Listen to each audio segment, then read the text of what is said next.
Hello friends, welcome to SSC coaching centre. दोस्तों, आप सभी के लिए मैं हमेशा मिक्स क्वेश्चन लेकर के आता हूं ताकि सभी चैप्टर के क्वेश्चन आपको सीखने को मिले और कोई भी सवाल ऐसा नहीं होता जो एग्जाम में नहीं आया हो। सभी प्रश्न में परीक्षा में पूछे हुए कराता हूं और वीडियो को अंत तक देखा करें ताकि कुछ भी मिस ना हो। चलिए स्टार्ट करते हैं। पहला सवाल, 2/3, 4/9, 5/6 का एलसीएम क्या है? देखो, यहाँ पे आपके पास फ्रैक्शन में संख्याएं हैं तो एलसीएम या एचसीएफ पूछना है तो आप परेशान मत होना, तरीका हम आपको बताएंगे। एलसीएम भी पूछ सकता है और एचसीएफ भी पूछ सकता है। तो करना क्या है, अगर आपसे एलसीएम पूछा है तो इन ऊपर वाली संख्याओं का एलसीएम आपको निकालना है। अगर एलसीएम पूछा है तो 2, 4 और 5 का एलसीएम क्या होगा? 2, 4 और 5 का एलसीएम। बेसिक मेथड आपको नहीं पता कि एलसीएम निकालने का। 2 से कटाओ, 2 एकम 2, 2 दूने का 4, 5 नहीं कटेगा। ठीक है, 2 से कटाएंगे, 2 एकम 2, 5 नहीं कटेगा। अब 5 से 5 कट जाएगा एक बार में, तो एलसीएम होगा इन संख्याओं का मल्टीप्लाई। 5 दूने का 10, 10 दूने का 20। तो हमारे पास एलसीएम कितना आ गया भैया? एलसीएम आ गया हमारे पास 20। ठीक है, एलसीएम आ गया 20। अब 20 तो आंसर हो नहीं सकता, 20 तो आंसर हो नहीं सकता। अब ऊपर में 20 एक तो इसमें है और एक इसमें है, इसका मतलब ये दो ऑप्शन गलत है। ठीक है, एलसीएम पूछा था, ऊपर वाली संख्याओं का एलसीएम निकालना है, निकाल दिया। अब जो नीचे वाली संख्या है ना, इनका निकालेंगे एचसीएफ। तो 3, 9, 6 का एचसीएफ निकालना है। ठीक है, तो 3, 9, 6 का एचसीएफ हो जाएगा 3। एचसीएफ का मतलब होता है वह बड़ी से बड़ी संख्या जो दी गई संख्याओं को काट दे। तो देखो, 3 ही वो संख्या है जो 3 को काटेगा, 9 को भी काटेगा, 6 को भी काटेगा। 3 से बड़ी अगर हम कोई संख्या ले लेंगे तो वो इन तीनों संख्याओं को नहीं काट पाएगा। तो 20 के बटे में 3 हमारा आंसर है। याद रखना, जब एलसीएम पूछा जाएगा तो ऊपर वाली संख्याओं का एलसीएम लेना है, नीचे वाली संख्याओं का एचसीएफ। अगर एचसीएफ पूछ लेता तो ऊपर वाली संख्याओं का एचसीएफ लेंगे, नीचे वाली का एलसीएम। जो पूछा जाएगा वो हम ऊपर वाली संख्या का निकालेंगे। समझ में आ गई बात? अब देखते हैं अगला सवाल। अगला सवाल है 1, 3, 5, 7, 49, इन संख्याओं का औसत कितना है? देखो, ध्यान देंगे तो आपको ये पता लगेगा कि ये सभी विषम संख्याएं चल रही हैं 49 तक। ठीक है, सभी विषम संख्याएं चल रही है 49 तक। इनका औसत हमें बताना है, क्या होगा? देखो, जब आपके पास लगातार संख्या हो, चाहे वो 1, 2, 3, 4 क्रमांगत हो, चाहे वो इस तरीके से विषम हो, चाहे सम हो, अगर उनके बीच का अंतर समान आ रहा है, देखो यहाँ पे सभी में 2 2 का अंतर है, अगर उनके बीच का अंतर समान आ रहा है तो सबसे सरल तरीका है first plus last divided by 2। ठीक है, तो फर्स्ट आपका 1 हो जाएगा, लास्ट आपका 49 हो जाएगा, डिवाइडेड बाई 2 कर दो। 49 में जोड़ दो 1, 50, डिवाइडेड बाई 2 कर दो। 2 से 50 को काटो, आंसर आ जाएगा 25। आंसर क्या आ जाएगा भाई? 25 आ जाएगा। और 25 देखो किस ऑप्शन में है? पहले ही ऑप्शन में। सवाल खत्म हो गया। चलिए अब देखते हैं अगला सवाल। अगला प्रश्न है टाइम एंड वर्क का। यदि 35 आदमी किसी कार्य को 8 दिन में पूरा कर सकते हैं तो कितने आदमी उसी कार्य को 10 दिन में पूरा कर सकते हैं? देखो, टाइम एंड वर्क का एक फॉर्मूला होता है M1, D1 और T1। ठीक है, ये फॉर्मूला होता है। पूरे का बटा होता है W1 बराबर M2, D2, T2 पूरे का बटा W2। ये फॉर्मूला है। अब इस फॉर्मूले के अनुसार जो वैल्यू आपको प्रश्न में दी गई है उसे रख दीजिए। M की वैल्यू है 35, तो 35 रख देंगे। कितने दिन में करना है भैया? 8 दिन में। D फॉर दिन 8 रख दो।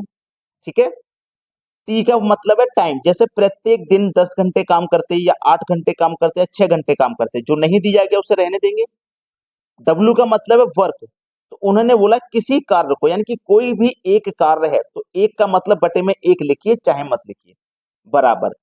उसने बोला बाद में कितने आदमी, M2 की वैल्यू हमें नहीं पता तो x मान लेते हैं। ठीक है, उसी कार्य को 10 दिन में करेंगे, यानी कि D2 की वैल्यू दी गई है हमें 10। अब इसको कटा लेना है, आंसर आ जाएगा। ठीक है, बस कटा लेना है, आंसर आ जाएगा। कटा लीजिए। देखो यहां मैं कटाऊंगा, 5 से कट जाएगा ये 2 बार में, 5 सत्ते 35 कट जाएगा। ठीक है, 2 से कट जाएगा 8 4 बार में, 7 चौकू 28, इधर आया 28 और इधर आया x। तो x की वैल्यू यानी कि कितने आदमी करेंगे 10 दिन में? 28 आदमी करेंगे। बी ऑप्शन प्रश्न का बिल्कुल सही जवाब हो जाएगा। क्लियर है सभी को? अब देखते हैं अगला प्रश्न। अगला सवाल है 36 मिनट एक दिन का कितना प्रतिशत है? देखो, 36 मिनट बोला उसने, 36 मिनट कब का? एक दिन का। एक दिन का मतलब है 24 घंटे का, एक दिन में 24 घंटे होते हैं, तो 24 घंटे का कितना प्रतिशत है? तो देखो ये तो है मिनट और ये तो है घंटे, तो इसको भी घंटा बनाने के लिए क्या करोगे? 60 से डिवाइड करोगे। ठीक है, और कोई भी चीज प्रतिशत में पूछिए तो प्रतिशत के लिए क्या करते हैं? 100 से गुना। इतना तो कन्फर्म है सभी को, 100 से गुना करते हैं, बस इसी को कैलकुलेट कर लीजिए, आंसर आ जाएगा। 12 तिये 36, 12 दूनी 24 हो गया। ठीक है, और कटाएंगे हम, 3 से कटाएंगे 60 को तो ये 20 बार में कटेगा। अब 20 से कटाऊंगा 100 को तो ये 5 बार में कटेगा, और 2 से कटाऊंगा 5 को तो ये 2.5 बार में कटेगा। बस यही आंसर हो गया, 2.5%। कितना परसेंट? 2.5%, यानी कि बी ऑप्शन बिल्कुल सही आंसर है। अब देखते हैं अगला सवाल। अगला प्रश्न है, एक समारोह में 32% महिलाएं हैं, 54% पुरुष हैं और 196 बच्चे हैं, तो उस समारोह में पुरुषों की संख्या कितनी है? देखिएगा, सभी को मिलाकर के, पुरुष महिला बच्चा सभी को मिलाकर के 100% संख्या होगी, चाहे कितनी भी हो। अब 100% में से कहा है कि 32% महिलाएं हैं, यानी कि वुमेन, प्लस 54% पुरुष हैं, यानी कि मैन है। ठीक है, और यहाँ पे ध्यान रखना, और जो भी बच्चे हैं वो 196 बच्चे हैं। बच्चों की संख्या दी गई है प्रतिशत में नहीं, गिनती में, यानी कि काउंट में। अब देखो, इस 100% में से 32% महिला हैं, 54% पुरुष हैं, दोनों को मिला देंगे तो 86% हो जाएगा। महिला और पुरुष दोनों है 86%। महिला और पुरुष दोनों मिला के 86% है 100 में से, तो बचा कितना? 14%। तो ये 14% ही तो आपके पास बच्चे हैं 196। 14% की वैल्यू कितनी हो जाएगी? 196। 14% की वैल्यू 196, तो आप 1% की निकाल लीजिए। कैसे निकालेंगे? 14 से डिवाइड कर देंगे। ठीक है, अब इसने बोला है कि पुरुषों की संख्या कितनी है? पुरुषों की संख्या 54%। अब 14 से डिवाइड करके 1% की वैल्यू हो गई। अब हमें 54% की निकालनी है पुरुष की, तो 54 से मल्टीप्लाई कर देंगे, बस सवाल खत्म हो जाएगा। 14 से 196 14 बार में कट जाएगा, 14 का मल्टीप्लाई 54 से कर दो तो ये आ जाएगा 756। 756 पहला ऑप्शन हो जाएगा सवाल का सही जवाब। अब देखेंगे अगला प्रश्न। अगला सवाल है, यदि किसी संख्या का 18% 720 है तो उस संख्या का 81% क्या है? बहुत अच्छा सवाल। देखो, किसी संख्या का हमें नहीं पता कि संख्या का, तो हम x मान लेते, तो किसी संख्या का मतलब गुना कितना? 18%। परसेंट का मतलब क्या होता है? बटे में 100। कितना है? 720 है, यही तो दिया गया है, 720 है। अब देखो, 18 चौक 72 और एक 0, 40 बार में कटेगा, और 100 का गुना 40 से हो जाएगा, तो ये हो जाएगा 40,000। तो x का मान कितना हो गया? 40,000। x का मान कितना है? 40,000। और x अपने आप में क्या होगा? 100%, मतलब 100% का जो मान है वो है 40,000। ठीक है, 40,000। तो हमें 1% का मान निकालना है, तो 100 से इसमें डिवाइड कर देंगे।